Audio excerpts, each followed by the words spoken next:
एक बड़ी खबर आ रही है, बड़ी जानकारी आपको बताने जा रहे हैं। बड़ी खबर, बड़ी जानकारी।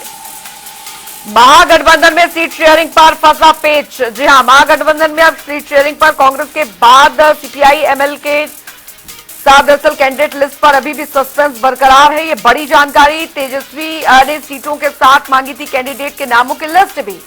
तो अब फिलहाल जानकारी मिल रही है कि पेच फंस चुका है नामों को लेकर। वीआईपी, सीपीआई और सीपीएम ने अभी तक अपनी लिस्ट नहीं सौंपी है। महागठबंधन में सीट शेयरिंग पर पेच फंसता नजर आ रहा है। कांग्रेस के बाद सीपीआई एमएल ने सौंपी सीटों की सूची। कैंडिडेट लिस्ट पर अभी भी सस्पेंस बरकरार है। तेजस्वी ने सीटों के साथ मांगी थी कैंडिडेट के नामों की लिस्ट और महागठबंधन के करीब 62 पुराने चेहरों जा सकते हैं बदल। आपको बता दें, वीआईपी और सीपीआई और सीपीएम ने अभी तक नहीं सौंपी लिस्ट। महागठबंधन में सीट शेयरिंग पर पेच फंसता नजर आ रहा है। यानी बिहार चुनाव के दौरान महागठबंधन की क्या शक्ल सूरत रहने वाली है, यह भी कहना मुश्किल होगा शुरुआती तौर पर, क्योंकि सीट शेयरिंग को लेकर पेच बहुत बड़ा फंसता नजर आ रहा है। ये बड़ी खबर आपको बता रहे हैं। वीआईपी, सीपीआई और सीपीएम ने अभी तक अपनी लिस्ट जो है वो सीटों की नहीं सौंपी है। महागठबंधन में सीट शेयरिंग पर पेच फंसा हुआ है। तो कैंडिडेट लिस्ट पर अभी भी सस्पेंस जो है वो बरकरार बना हुआ है। जानकारी आपको दे दें, यहां पर पटना से मणिभूषण संवाददाता हमारे साथ जुड़ गए हैं ज्यादा जानकारी के साथ। मणिभूषण, फिलहाल महागठबंधन की अगर बात की जाए तो सीट शेयरिंग को लेकर अभी पेच कहां फंसा हुआ है?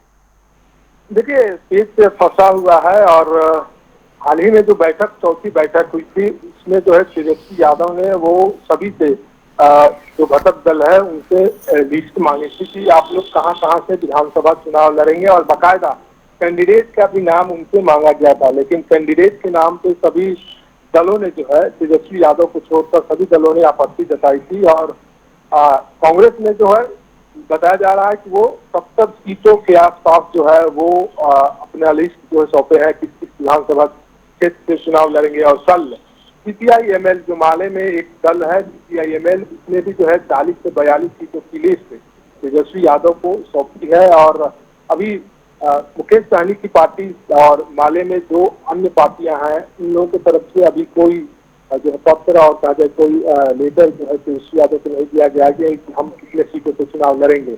लेकिन अभी जो खबर आ रही है कि महागठबंधन में सीटों को लेकर जो है वो अपनी अपनी दावेदारी पेश की जा रही है।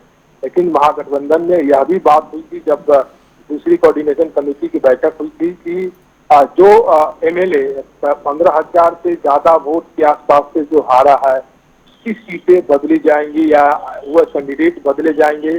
तो इस तरह से अगर होता है तो नए कैंडिडेट 62 नए कैंडिडेट महागठबंधन में देखे जा सकते हैं। लेकिन अभी समय है चुनाव में, चुनाव से पहले जो है महागठबंधन चाहती है कि कोई आंतरिक विवाद ना हो, समय से पहले सभी को सुलझा लिया जाए।